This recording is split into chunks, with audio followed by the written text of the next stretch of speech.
Global బెతేనియా Calvary ministry తరపున ఈ ఉదయకాల సమయంలో మరొకసారి మీ అందరితో కూడా కలుసుకొని దేవుని పరిశుద్ధమైన మాటలు ధ్యానించడానికి దేవుడు నాకు ఇచ్చిన మధురమైన అవకాశాన్ని బట్టి దేవునికి ప్రత్యేకమైన వందనాలు తెలియజేస్తున్నాను.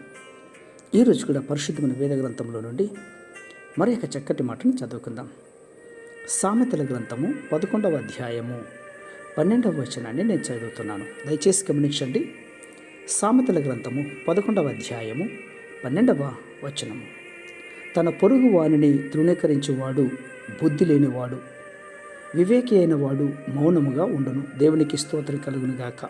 అవును ప్రియులారా, వరదపోతుల్లాంటివి మాటలు మాట్లాడేవారు విపరీతంగా దూషణ పాటలు మాట్లాడతారు. మౌనంగా ఉండేవారు ఎవరో వారిలో పర్వతం లాంటి శక్తి కలిగి ఉంటారు.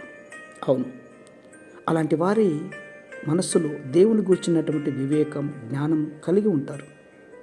నిగ్రహ శక్తి, జ్ఞానం కలిగినటువంటి భక్తిహీనులుగా, భక్తి లేనటువంటి వారి మధ్యలో కూడా జ్ఞానం కలిగిన వారమై జీవిస్తారు. అవును ప్రియులారా, కొంతమంది మాటలు శూలంలా ప్రయోగిస్తారండి.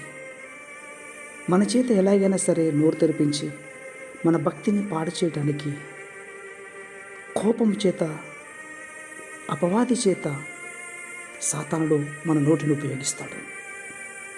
మరికొంతమంది చాలా వరకు మౌనంగా ఉంటారు, కానీ హఠాత్తుగా నోరు తెరిచి తమ పవిత్రతను పాడు చేసుకునే వారు కూడా ఉన్నారు. అయితే వివేకములు కలిగినటువంటి వారు మౌనంగా ఉండి సాతాన్ను జయించే తన పరిశుద్ధతను కాపాడుకోవడానికి ఇష్టపడతారు.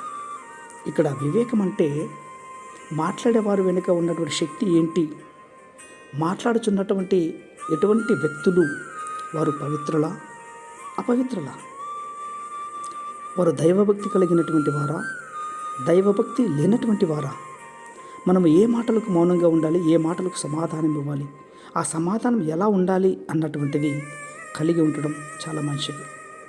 కొంతమందితో పిచ్చి కోపంతో ఊగిపోతూ అడ్డదిడ్డంగా మాట్లాడుతూ ఉంటారు. అటువంటి వారిని వెంటనే సమాధానం ఇచ్చామనుకోండి, ఒళ్ళు మండిపోతుంది, వీపులు విమానమైపోతుంది. కొంతమందికి కాళ్ళు చేతులు కూడా విరిగే సందర్భాలు ఏర్పడతాయి.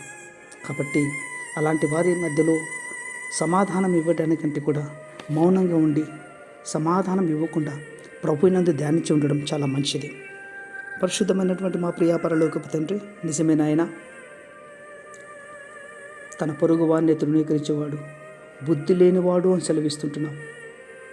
వివేకైనటువంటి వాడు మౌనంగా ఉంటాడు అన్నటువంటి విషయాన్ని మాకు బయలుపరుస్తున్నారు.